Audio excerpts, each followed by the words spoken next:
Despite the fact that I am allergic to sunflowers, Mill chose to purchase a large quantity of them for our wedding without informing me. Now that she has been completely cut off by my fiancé, she is pleading with me to let her back in. As of right now, I am 28 years old, and Michael, my fiancé, is 25 years old. Just a few months ago, we announced our engagement to one another after being together for about 4 years. The relationship that we have been having has been quite typical, and both of our families have been okay with it with the exception of his mother. When we were dating and he introduced me to his family, I knew that she would not care if the rest of his family liked me, even if they did. I knew this because I knew that she would not care.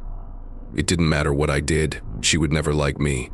Whenever she spoke to me, she was usually in a foul mood, and I had the impression that she believed she was superior to me.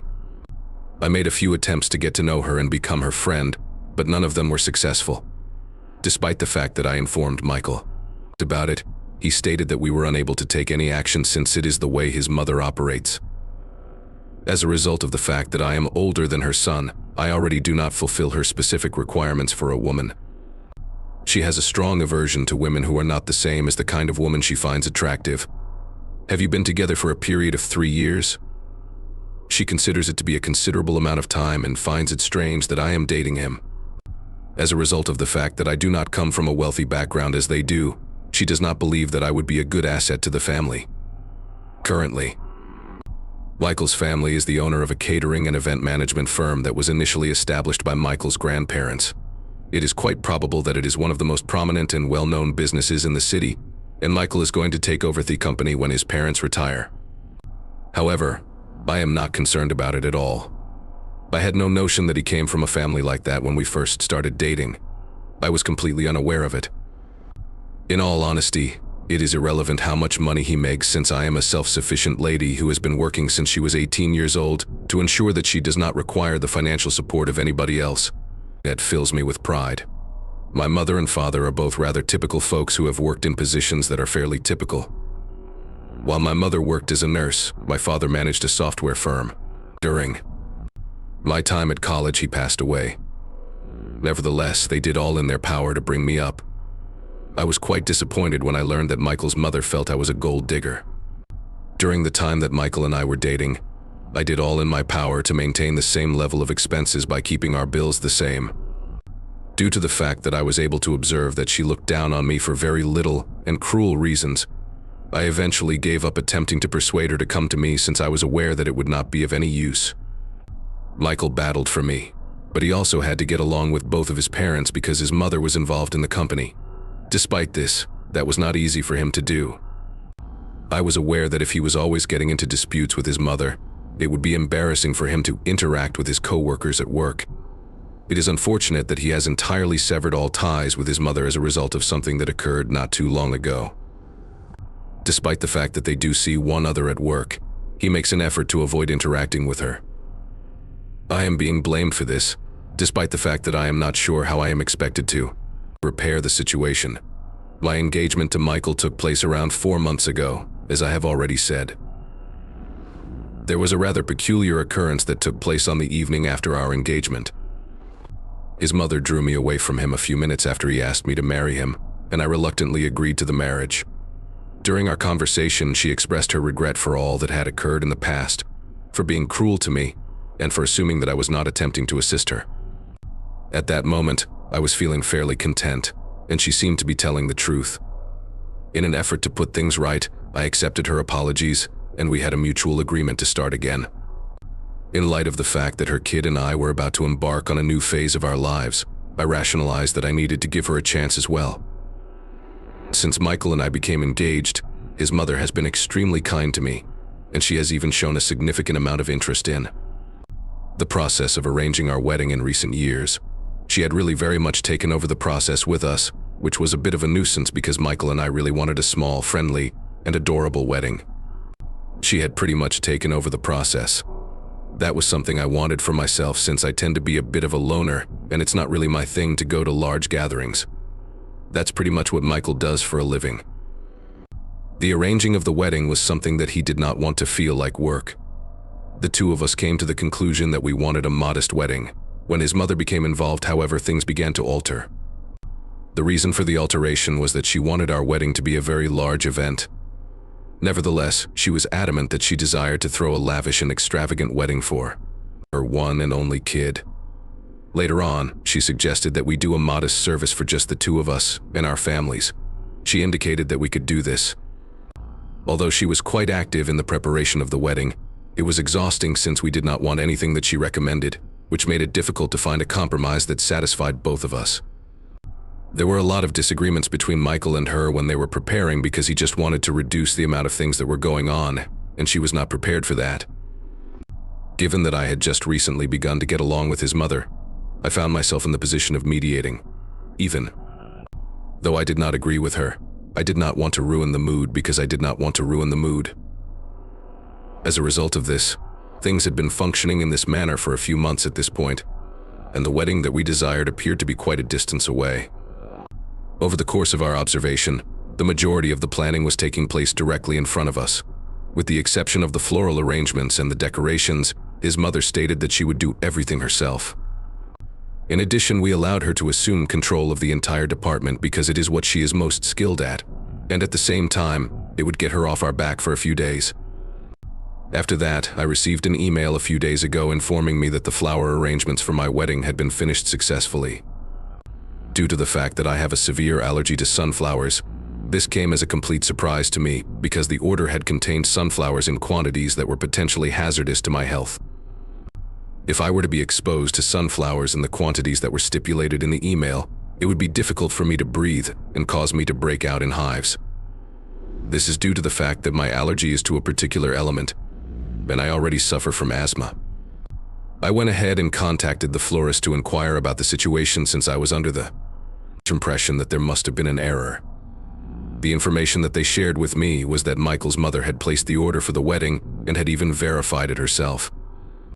On the other hand, she went to great lengths to order sunflowers for the wedding, despite the fact that she was aware that I had a severe allergy to sunflowers and that I could not be in the same room with them, especially in such large quantities.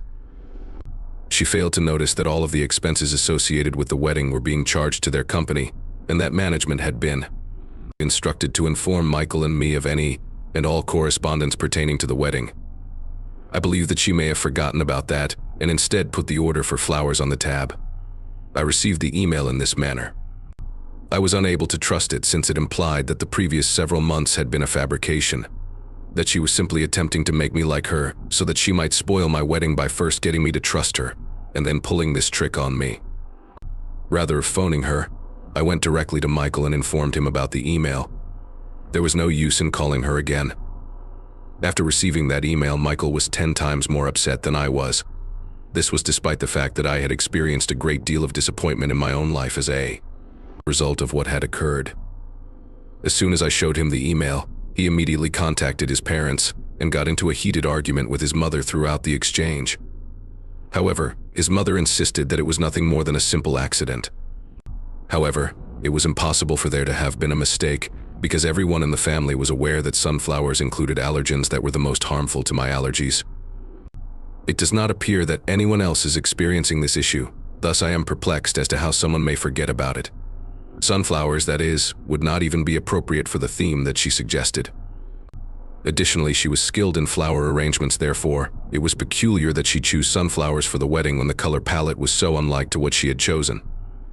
We didn't accept any of her ridiculous explanations since she was aware that it would look terrible with the colors of the wedding. It's been approximately a week after that happened, and I haven't had any communication with her since then. In addition, Michael was quite disturbed since he had always made an effort to maintain a cool demeanor, despite the fact that he did not approve of the way his mother dealt with me. After that, however, it became quite evident that she would do all in her power to make me feel as though I was not a member of the family, even if it meant sabotaging the wedding of her only child. After their most recent altercation, Michael cut her off for this reason. Even though he is required to interact with her at work and in other settings, he makes a concerted effort to avoid talking to her. The situation has been quite tight. There has been a lot of chatter about what is going on between them, and people at work have also heard about what is happening between them. At this moment, my father-in-law is probably the most agitated individual because he believes that this is detrimental to the firm and that it creates a poisonous environment in the workplace. due to the fact that it is now harming their working relationship. He has been attempting to get me to talk to Michael and make peace with his mother. This is despite the fact that a lot of things have occurred. However, I do not believe that Michael is to blame for this. Because of this, I have been attempting to convey to him that I need to have a conversation with him. Despite the fact that we do not feel sorry for what his mother was attempting to accomplish, she should apologize to both of us.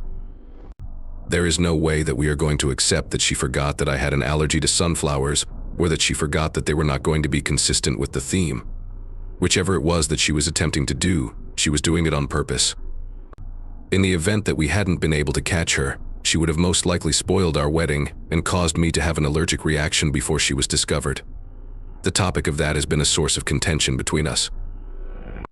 A few days ago, I received an email from his mother in which she informed me that she was speaking the truth when she stated that she had forgotten about my allergy and that she had not intended to spoil the wedding as we were portraying it to be. She had a strong desire for us to have a chance amidst each other.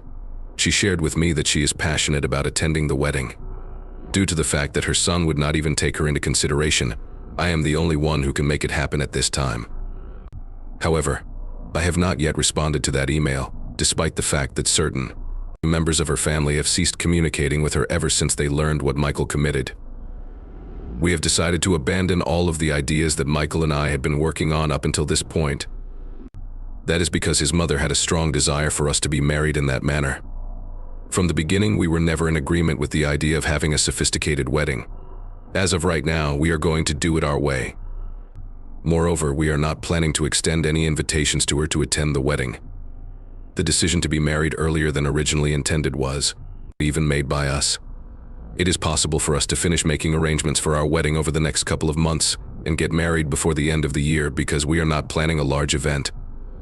It is not necessary for us to wait until the end of the year, as Michael's mother had requested the case to be. It was just yesterday night that I spoke to my father-in-law over the phone. I will never forget that conversation. He informed me about the manner in which Michael had mistreated his mother earlier that day at work, as well as the fact that he had neglected her when they were in a meeting. He informed me that I needed to have a conversation with Michael since no one else save me could address this problem. I reiterated to him that I did not believe he was engaging in any inappropriate behavior. He was simply ignoring her, which is a positive development because he wasn't attempting to make fun of or disrespect her. I did not want to interfere with them because they were the ones who were in charge of running their family business. Afterwards, Michael's father began to discuss the fact that we had canceled all of the wedding preparations. During that moment, I informed him that we were going to make our own arrangements because we had always desired a modest and intimate wedding gathering. Following that, he inquired as to whether or not we were going to invite his mother to the wedding. I made the decision to be truthful with him and informed him that we did not want her to come because of the current state of affairs. Since of this, his father immediately began to worry out and told me that things were already terrible and that his mother would break up if she wasn't invited to the wedding. This was a rookie error since his father started freaking out straight away. It was imperative that I make this right away. She had committed an act that was so heinous that I was unable to even persuade myself that she had our best interests in mind, let alone Michael's. I attempted to convey to him that there was nothing that I could do to help. It goes without saying that we would not want someone to attend our wedding if they were not a friend of ours. After that, Michael's father lost his cool and told me that I was exaggerating the situation. He also stated that his wife probably hadn't even intended to harm us or spoil the wedding by the way that we were portraying it. He advised us to have a conversation with her, to set the record straight, and to give her the opportunity to demonstrate that she was not planning to do anything wrong, and that the incident with the sunflower was really an accident. If we don't, I'll be just as awful as she is because I'll be evaluating her based on what I already think of her, just like she did to me. This will be the same thing that she did to me. Wiped it for not inviting my mother-in-law to my wedding when I discovered that she was going to spoil it, but I'm not sure whether he's trying to get me to do what he wants, or if he genuinely feels that way. In any case, I'm not sure if he's just trying to get me to do what he wants. The first update is that it has been a few days since my previous post, and the only thing I have done to address the issue is to discuss it with Michael, in spite of the fact that his father had been talking to me and attempting to persuade me to get him to talk to his mother. I advised him not to pay attention to what was going on. because I get along with my father-in-law in other situations and I didn't want to damage my connection with him as a result of this. The only thing I did was talk to him. After having a conversation with Michael about the situation, I shared with him that it was bothersome to me how much I felt like I needed to solve things, despite the fact that it was not my responsibility. In the event that one of them contacts me in the future, he advised me to just respond with a no thanks. He stated that he had been quite professional when he was at work. There was just one thing that had changed, and that was the fact that he no longer welcomes his mother and makes an effort to avoid talking to her. Numerous speculations and suspicions have been generated regarding the nature of the conflict that occurred between them. Nevertheless, his parents are not being truthful about the extent to which it has negatively impacted their professional relationship. The event that they were discussing throughout the discussion was included in this, despite the fact that he appeared to have forgotten about her and treated her poorly at work. It wasn't particularly unpleasant. At this same moment, she made a statement and offered some guidance. In spite of the fact that he did not immediately respond, he did acknowledge it by nodding his head. According to his parents, that was impolite, despite the fact that he believed it was sufficient punishment. At this point in time, it appears that they are making an effort to create a commotion over his behavior in order to get anything that they can use against us. I have no idea how they are able to accomplish this. The fact that he has not allowed his connection with his mother to interfere with his profession is, in my opinion, the most essential thing, and it is the only thing that ultimately matters. It should be very obvious that he does not need to like her in order to collaborate with her. His parents are making a huge issue out of nothing, and even Michael acknowledges that they have no right putting me in this situation. In spite of the fact that they believe I am the only person who is capable of resolving the issue, they should not put their faith in me to do it. Instead of bothering me, people should talk to him about how they feel about the way he behaves if they are unhappy with it. Despite the fact that I have already conveyed this information to his father on many occasions, I am confident that the next time he calls, I will not attempt to conceal it in the same way that I have been doing. Update 2. Hey, Michael and I came to an agreement a few days ago that the next time his father phones me to discuss him and his connection with his mother, I will just tell him that I am not going to become involved in the situation. During his phone conversation to me today, his father brought up the topic that we have been discussing recently after we had engaged in some idle chatter. The fact that I did not wish to continue discussing it was made quite obvious to you, since the sunflowers and email episode that took place a few weeks ago. I have been attempting to communicate this to him, but he has been failing to pay attention to me. In addition, I informed him that it was not acceptable for him to attempt to make me believe that I was to blame for everything, in spite of the fact that I was not. It would have been more appropriate for him to discuss his issues with his kid and his wife rather than with me. It is not my responsibility to maintain harmony within their family, especially considering that his wife has consistently been unkind to me at all times. In the past, she has been cruel to me, and as a result, she has established the foundation for our relationship.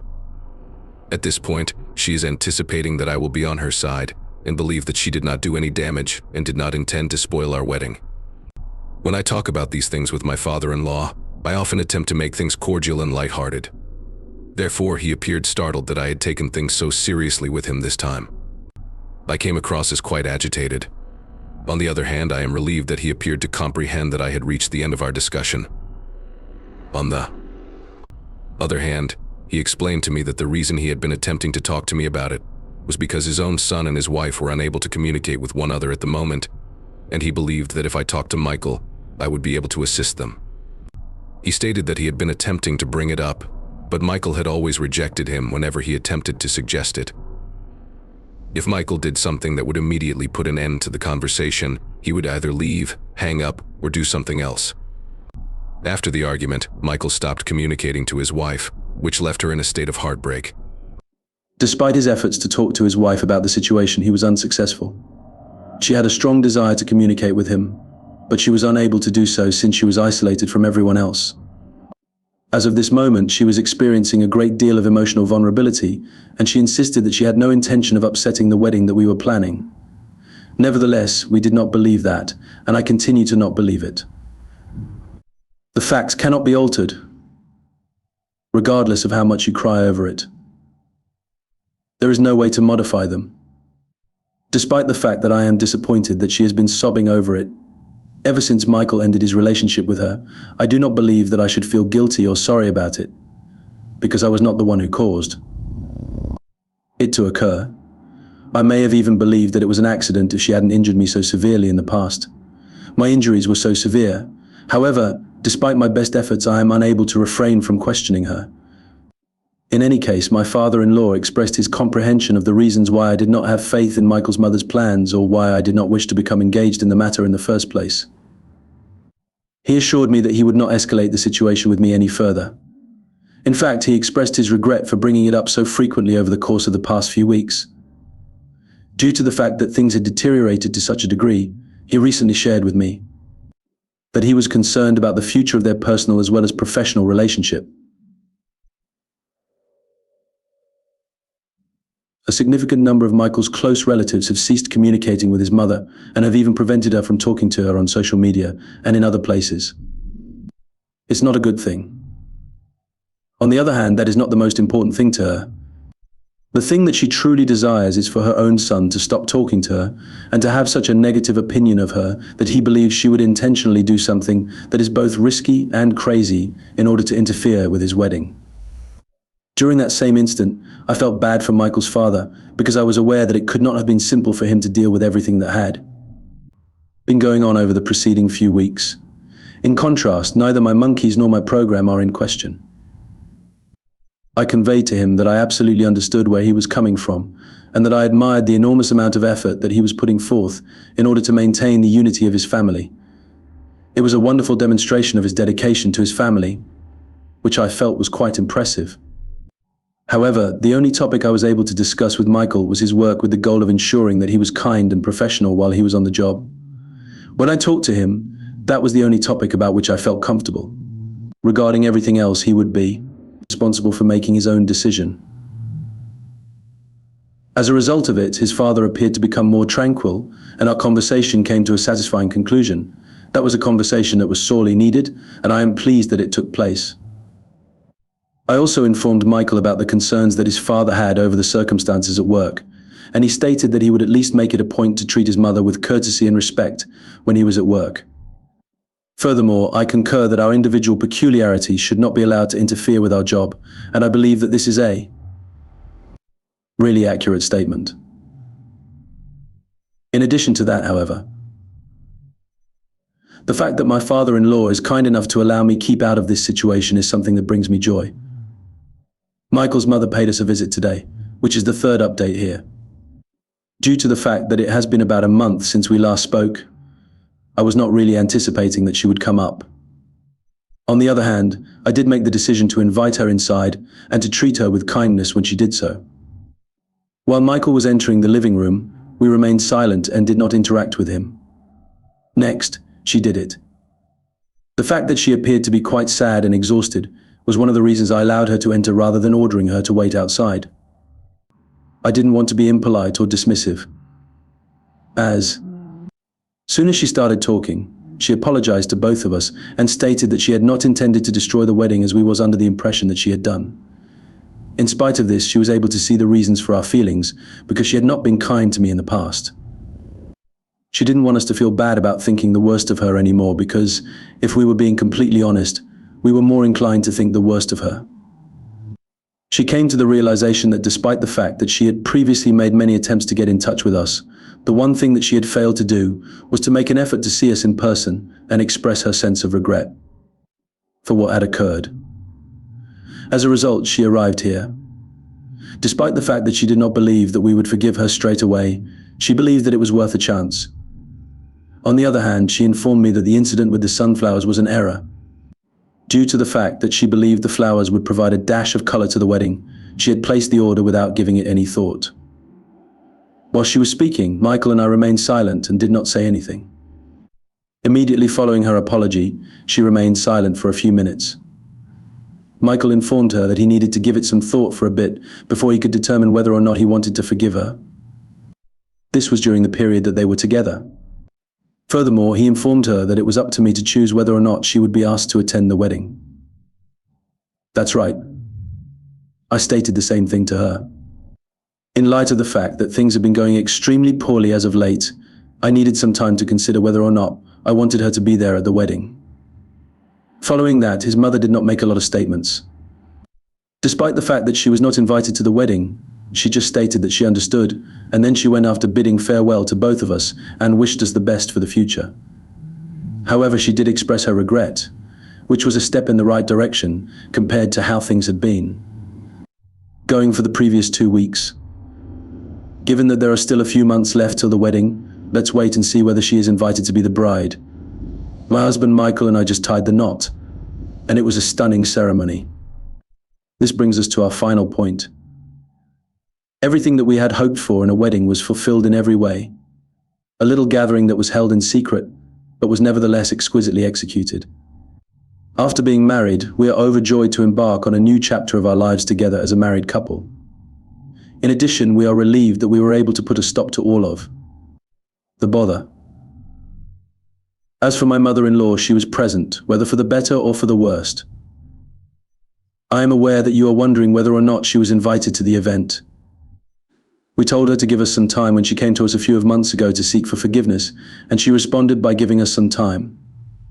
She ceased being a constant source of annoyance for us, and even while she was at work, she made an effort to maintain her professionalism and not become overly agitated about little matters.